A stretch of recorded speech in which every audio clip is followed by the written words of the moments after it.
Cobra Kai! Cobra Kai! Listen, if you don't subscribe to Tyler, I will find you. I will find you and murder you.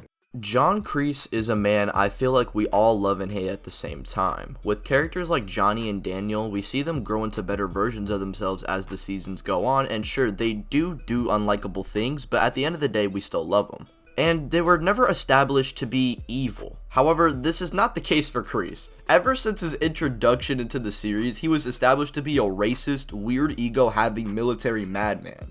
Before becoming this man, however, he'd first be the quiet but good-hearted young man he was shown to be before the military. He'd even show off that natural fighting instinct like he showed all of his students, and he'd go on to fall in love before learning a fighting style from Captain Turner. In the military, Kreese would be taught essentially what is no mercy, and because of his good heart, this led into his friend getting killed and almost put the whole team in jeopardy. Kreese, before seemingly meeting his fate, would have to face his captain, and right before the fight, his captain would say, "Oh yeah, your girlfriend is dead, El Bozo." Turner taught Kreese everything he knew as well, so obviously he'd be the better fighter going against him. However, Kreese would manage to fight dirty and gain the upper hand, showing that you need to do what it takes to survive. And after doing this, he finally realizes what Captain Turner was trying to teach him, that being no mercy, as he would then let Turner fall into a pit of cobras. I really like looking at this version of Kreese in the context of all the Cobra Kai events that were shown, because Kreese would have never faced defeat up to this point. His way was really shown to be the right way until he hears some old fart beats up his kids and his #1 student gets mentally conflicted and loses because he isn't at his best. In Kreese's eyes, Johnny wasn't at his best, and this leads into him snapping and choking Johnny, and as we know, he'd go on to get slammed by Mr. Miyagi and even try to come back again, but then get dropped on his skull alongside with Terry. After facing rock bottom twice, once after Karate Kid 1 and after Karate Kid 3, Kreese would have nothing left, and the one person he saw as a son hates him. Cobra Kai isn't relevant anymore, and no one will even bother joining his dojo. This leads to Kreese going into a type of old folks home with a psychiatrist, and they probably told him he was crazy, but he simply just has a different outlook, and Kreese just thinks that they don't see eye to eye with him. Like, who are they to try and tell him that he's crazy?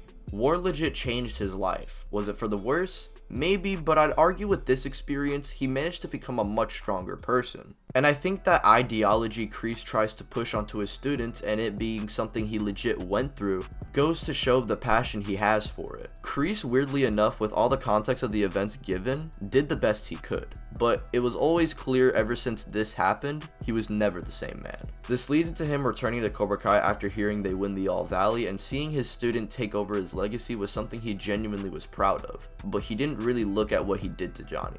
You can make the argument Kreese manipulated Johnny into getting back what he wanted from the start, but I don't think that's what happened. Kreese initially did not want to fight him and wanted to make things right, along with him getting himself back up with the one thing he cared about in his life, which was fighting. And Johnny, seeing Kreese in his own shoes and seeing the opportunity to be the bigger man, he gives Kreese another chance. This leads into Kreese for the moment taking Johnny's lead, but he noticed that the kids now are just simply not as powerful as when he trained them. They're weak, letting dumb things get to them, accepting defeat too early. This leads into him helping Hawk when he's at a low point and his girl left him, and encouraging Tory and Miguel to show no hesitation to be ruthless. Since in life, it's never going to be that easy to get what you want. For someone like Tory, this philosophy is perfect for her because everything she has, she earned by fighting for it. Somewhat like Kreese, she had a hard life and found karate being the one good thing for her, and seeing this relationship play out in the series is one of the best things to have ever happened for the character. Because with Tory, we see that Kreese's lessons genuinely can help someone.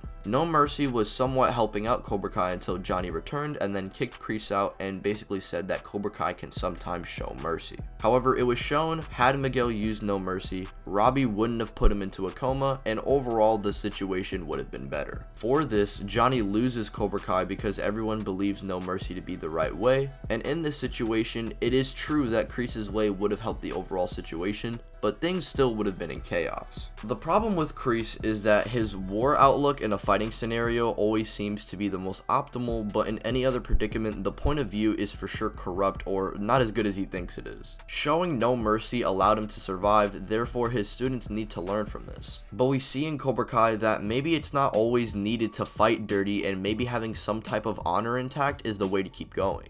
Now we see Kreese bringing in silver, and in doing so, he would see the dirtiest Cobra Kai has ever been. Terry would literally lure Gianni to drop him and break the spirits of Miyagi Fang. But Kreese saw this as going way too far since Gianni did not deserve all that. However, that's when Kreese would begin to show a different side of himself. Kreese is a man who is a firm believer in no mercy and doing whatever it takes to win, but anytime he interacts with Gianni and could use this mentality on him, he never really does it. He wanted Gianni to join him throughout all of season 3, and yes, he did try to kill him in the end, but he did not want it to end like this. He even said so himself.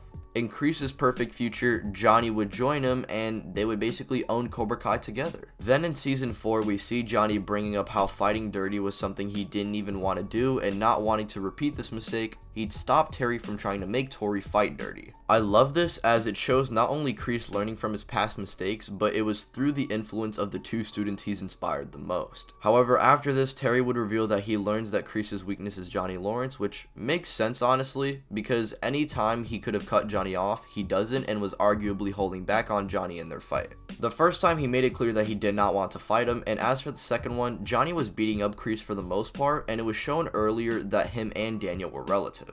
Then this Daniel would go on to train with Chosen, and even after this and Kreese is still injured, he would go on to overwhelm this version of Daniel. How can Kreese, while injured by the way, do better against Daniel than he does against Johnny when the two are portrayed to be relative to each other? The simplest answer to this is that Kreese would be simply holding back on Johnny. Cobra Kai shows us this weakness of Kreese not only made him way easier to like in my opinion, but I believe season 4 perfected him as a sensei and made me realize why other students would choose his style over something like Miyagi-Do or even Johnny's style, which by this point is kind of what Kreese is going for, which is a little weird to think about. And you think, damn, Kreese is in jail right now, he's probably not going to get a lot of scenes. Wrong! Season 5 puts Kreese, in my opinion, at an all-time peak, showing how he's still in the background trying to pray for Silver's downfall and even interacts with Johnny and Daniel when they seemingly need help. However, they end up not needing it, plus Tory would get really impatient with the whole plan and what's already going on with her and Robbie, so Tory would storm off in frustration. And the rest of season 5 is mainly showing how Kreese deep down feels guilt for what he's done, and he has to legit sit down and talk to himself to reveal this. He didn't know it himself until this very point, seeing all the people in his life that have affected him in both good and bad ways. This is also another point of him caring about Johnny and possibly holding back on him, since his biggest regret was doing those things to him. And this genuinely is one of the best scenes in the whole show, as it shows that Kreese isn't just the meathead villain that people first saw him as in The Karate Kid. Kreese has to be one of the most complex characters in terms of philosophy and overall mental state in the series. He's legit been through this shit and back, and seeing him apply this mentality in his eyes for the better, but then conflicting with things like Miyagi-Do and Eagle Fang. It's one of my favorite things that the series does overall, which gives both sides to every story. Initially, we thought Kreese was just the war boomer who needed to see the future, but Kreese, weirdly enough, is the man who's always one step ahead of you, and now we'll have to wait and see what's his next move in Cobra Kai Season 6.